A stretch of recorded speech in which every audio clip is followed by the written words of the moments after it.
Hi, I'm Kyle Kaatz with Kaatz Brothers Lures. I just wanted to record a quick video to go with our newsletter. This time of year, we always get a lot of questions and people wondering what the fur market's going to be like. So, I want to tell a little bit of a story and give my perspective on a few things. The other morning, I had to run some errands, and I left here about 3:50 in the morning and drove through a lot of my old Iowa trap line. Um, and in the process of doing that, the number of raccoons I saw was out of control. I can't count how many I've seen running across the road, standing in the ditch. I've seen quite a few deer, and also saw a red fox too, which is always a nice bonus. So if we if we look at the past few years and production is probably as low as we've seen it in quite some time on wild fur, uh, and populations are really high. So, in light of somewhat tough fur markets, now is the time to focus. And if you really want to make a big record catch, in a lot of areas of the country, the population is definitely there to do that. I know my biggest season in Iowa came on a year where the raccoon population was huge. Even though there was a lot of competition, a lot comes down to animal populations, and with somewhat of a reduced production and perfect breeding conditions for the animals here this past year, the stage is set that if you really want to apply yourself and work hard, you can really have a really successful trap line. Now, made a few notes, a couple things about the fur market. Obviously, China is a huge player in the fur market and pretty much the fur market, in my opinion.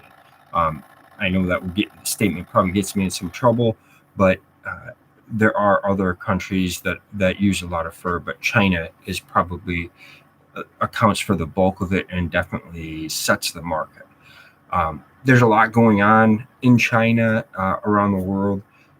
Coming off of COVID, we have to remember um, one thing with China is if they have one positive COVID test, they will shut down companies, entire sections of cities. And so if a fur manufacturing or a fur area in China gets one COVID test, the area is shut down, and it essentially stops that small portion of the fur market, or a fairly large portion of the fur market, depending on what manufacturers or buyers are there. So that can have an effect on prices almost immediately. Um, I've also been following the Evergrande situation, where they're a China real estate developer, potentially defaulting on $300 billion worth of debt, which is a big number. And naturally, I don't think we're getting all the facts on that to really have an opinion. But if we experience a real estate crash or a liquidity issue in China, those things can affect the fur market. So I try to follow that stuff as much as I can, but that's probably a whole separate topic. So I won't go too in depth on that.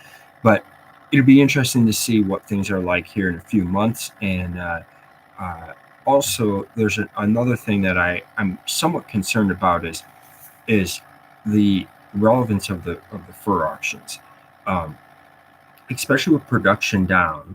I'm hopeful that here in the next few months, everything reopens and we can see uh, fur harvesters have auctions that are back to normal with full auction rooms and live bidding. That could potentially help see increased averages and better clearances, because that's what the buyers were always used to. But I'm also a little bit nervous about, um,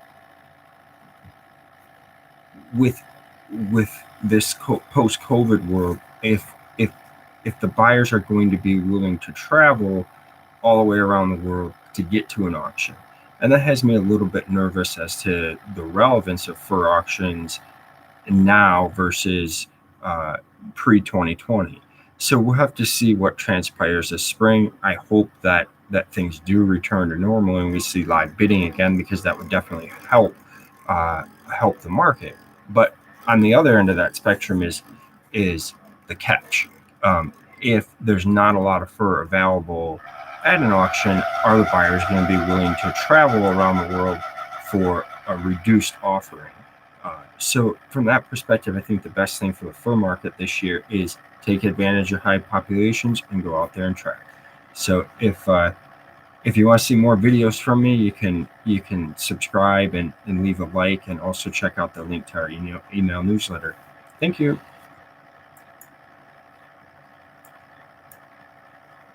There.